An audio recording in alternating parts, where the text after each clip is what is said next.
අයිබෝන් යාළුවනේ පොඩි දෙයක් ගැන කතා කරන්න මම මේ වීඩියෝ එක කරන්නේ මේ ගොඩක් අය මගෙන් අහනවා ඇයි මගේ බැටරිස් ගණන් කියලා. මේ තියෙන්නේ අපේ 3200 මිලියම් බැටරි එක. මේ තියෙන්නේ අපි ගෙන්නන 2400 මිලියම් බැටරි එක. ඉතින් මම මේ 3200 බැටරි එක අපි ප්‍රයිස් කරලා තියෙන්නේ රුපියල් 1000ක් කියලා. මේ 2400 බැටරි එක ප්‍රයිස් කරලා තියෙන රුපියල් 800ක් කියලා. ගොඩක් අය කියනවා මාකට් එකේ රුපියල් 200 300 බැටරිස් තියෙනවා. ඇයි මේ ඔයගොල්ලෝ මෙච්චර ගානකට මේ බැටරි ගුණන්නේ කියලා. ඉතින් මට කියන්න තියෙන්නේ මේ තියෙන්නේ මම මාකට් එකකින් නිකන් අරගෙන try කරන්න ගත්ත බැටරි සෙට් දෙකක්. ඔයගලන්ට පේනවා 4800 තියෙනවා 6800 තියෙනවා. ඉතින් මම ගෙනල්ලා ඔය ටික චෙක් කරා. දැන් මේගොල්ලෝ කියනවානේ මෙච්චර කැපැසිටි එකක් තියෙනයි කියලා. ඔන්න ඕකයි තත්ත්වය.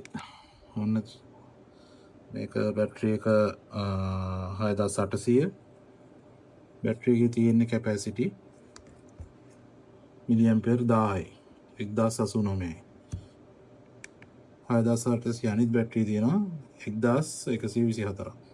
එතකොට 4800 බැටරි එකේ මිලිඇම්පියර් 1166යි. අනිත් 4800 බැටරි එකේ මිලිඇම්පියර් 1182යි. මේ ෆුල් චාර්ජ් කරලා මම චෙක් කරව බැටරි. එතකොට මේ තියෙන්නේ මගේ බැටරි එක.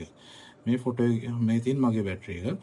ඉතින් ඔයගලන් මේ ෆොටෝ එකේ බලා ගන්න පුළුවන් මගේ බැටරි දෙන කැපැසිටි එක. එතකොට මේ තියෙන්නේ මම ගෙන්න 2400 බැටරි එක. මේ ෆොටෝ එකේ තියෙන්නේ ඒකේ තියෙන ඇක්චුවල් කැපැසිටි එක. දැන් ඔයගලන්ට තේරෙනවනේ මොකද්ද ඩිෆරන්ට් එක කියලා. ඉතින් මට මීට වඩා ඔයගලන්ට පැහැදිලි කරන්න තේරෙන්නේ නැහැ ඇයි බැටරිස් ගණන් කියන දේ. මේ වාස්සේ වැලි පුරවලද මොනවද කියලා නම් මම තාම දන්නේ නැහැ. තාම මම ගලවලා කරලා බැලුවේ නැහැ. මම නිකන් ෆුල් charge කරලා ඉවරලා කැපැසිටි චෙක් එකක් විතරයි මේ කරේ. ඉතින් මතක තියාගන්න මේ 18650 බැටරි එක 3500කට වඩා කැපැසිටි එක සාමාන්‍යයෙන් තියෙන්න බෑ. මේක අපි ගෙස් කරමු මේක වතුර කෝප්පයක් කියලා. වතුර කෝප්පේ පිරෙන්න වතුර දාලා ඉවරලා ඊටත් වඩා තව දාන්න වෙන්නේ මේකේ පිරෙන මට්ටම තමයි 3500 කියන්නේ. කවදාවත් 4800ක්වත් 6800ක්වත් 8000ක්වත් 10000ක්වත් කැපැසිටි එකක් තියෙන්න බෑ. කොහෙත්ම තියෙන්න බෑ. මේක තමයි 3500 තමයි උපරිම තියෙන්නේ. මේක 3200 බැටරි එකක්. 3500ක් තමයි උපරිම තියෙන්න පුළුවන් කැපැසිටි එක. ඉතින් මාකට් එකෙන් ඔයගොල්ලෝ බැටරි ගද්දී පරිස්සමෙන් රැවටෙන්න එපා.